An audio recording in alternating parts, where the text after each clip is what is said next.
आगे चलकर उन्होंने सृष्टि का वर्णन किया है कि सृष्टि कैसे हुई है। तो भगवान के संकल्प से, भगवान की इच्छा से ही सृष्टि होती है। उनकी नाभि से कमल प्रकट होता है और कमल से ही महाराज, कमल की नाल से ब्रह्मा जी प्रकट होते हैं और ब्रह्मा जी को चारों तरफ विचार करते हैं, चारों तरफ देखने का प्रयास करते हैं, चार मुख प्रकट हो जाते हैं।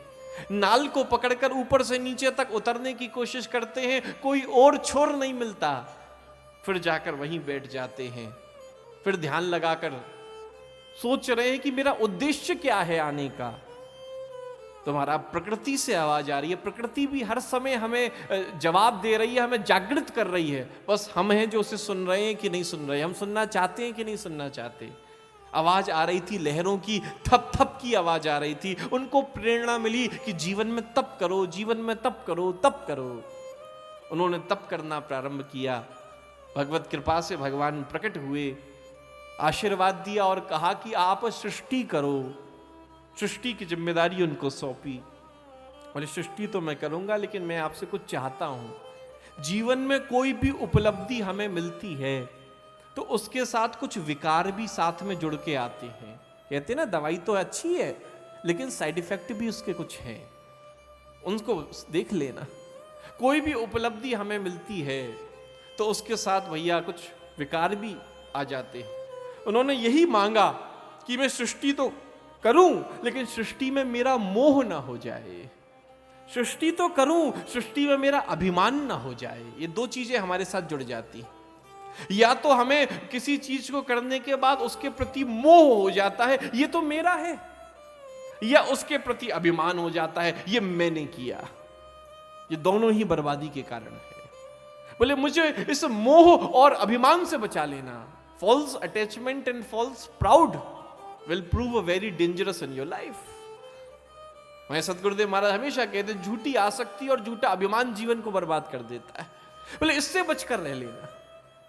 ब्रह्मा जी ने यही वरदान मांगा और तीसरा वरदान यही मांगा कि सदा आपका गुणगान करता रहूं। भगवान ने कृपा करी, ब्रह्मा जी ने दिव्य रूप से 3 वरदानों को मांगकर सृष्टि प्रारंभ करी है। दिव्य रूप से सबसे पहले सनत कुमार, सनक सनंदन सनत कुमारों की उत्पत्ति हुई। उनसे कहा सृष्टि करो। बोले महाराज हम सृष्टि नहीं करेंगे, हम तो 5-5 साल के हमेशा बने रहेंगे और भगवान का भजन करते रहेंगे। वो भी चले गए।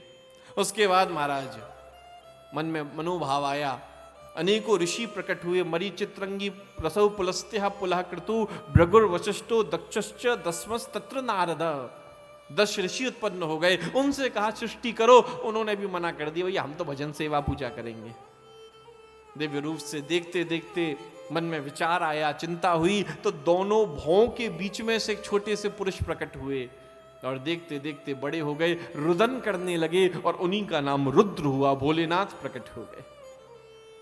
उनसे कहा सृष्टि करो, तो उन्होंने कहा भैया पिताजी की आज्ञा का पालन करना तो हमारा कर्तव्य है। उन्होंने अपने अनुसार सृष्टि करी। ब्रह्मा जी जब देखने गए तो सांप, बिच्छू, भूत, प्रेत, इन सब की उन्होंने सृष्टि करी। ने पूछा ये सृष्टि कैसी चल रही है? ब्रह्मा जी से कहा ये बहुत बढ़िया चल रही है, मौका लगे तो देखने आना। तो जब देखने पहुंचे तो हर जगह सांप, बिच्छू, भूत, प्रेत। उनने कहा सृष्टि की तैयारी करी कि प्रलय की तैयारी करी? आप तो भैया कैलाश पर जाकर भजन करें, आपको जब प्रलय का समय आएगा तब आप संभाल लेना। भोलेनाथ तो चाहते भी भजन करना थे और भोलेनाथ वहां से चले गए। पुनः हमारा मनोभाव आया है और इस बार उनके अंदर से प्रथम पुरुष और स्त्री हमारा महाराज मनु और शत्रुपा जी की उत्पत्ति हुई है। मनु और शत्रुपा जी ने दोनों ने प्रणाम किया है। ब्रह्मा जी ने आज्ञा दी जाओ सृष्टि करो।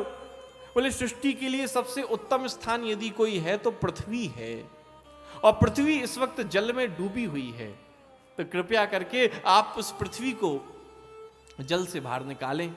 सबसे श्रेष्ठ यदि कुछ है सृष्टि के लिए तो पृथ्वी है।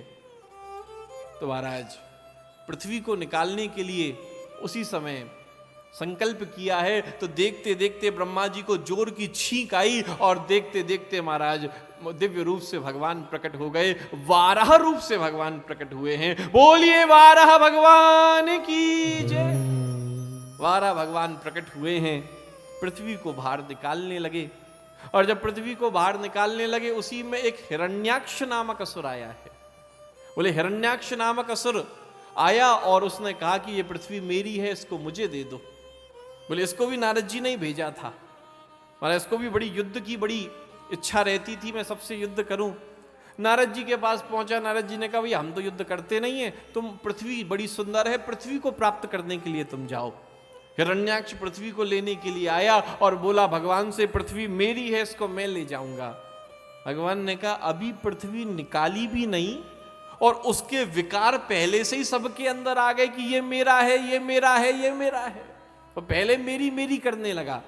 तो भगवान ने हिरण्याक्ष का वध किया है और हिरण्याक्ष का वध करके पृथ्वी को उन्होंने भगवान ने बाहर निकाला है और बाहर निकालकर उन्होंने मनु और शत्रुपा को उसको भेंट किया है। मनु और शत्रुपा को जब पृथ्वी भेंट करी तो उन्होंने बड़ी सुंदर बात, जो हम हर बार कहते हैं और जीवन उपयोगी बात है, सबको जीवन में बिठाने की बात है, उन्होंने जब पृथ्वी भेंट मनु और शत्रुपा को करी तब बड़ी सुंदर बात उन्होंने करी। देखो इस पृथ्वी को मैं आपको देकर तो जा रहा हूं, लेकिन इस बात को याद रखना कि मैं इस पर आपका मालिकाना हक आपको नहीं दे रहा। आप सोचोगे भैया मैं मालिक हूं, मैं सब कुछ करता धरता हूं, जिस दिन मालिकपना आ गया उसी दिन बर्बाद हो जाओगे। इस पृथ्वी का मालिक नहीं बना रहा, इस पृथ्वी को किराए पर दे रहा हूं। इसीलिए भैया मालिक मत बनना, हमेशा किराएदार बनकर रहना, तो प्रसन्न रहोगे, संतुष्ट रहोगे।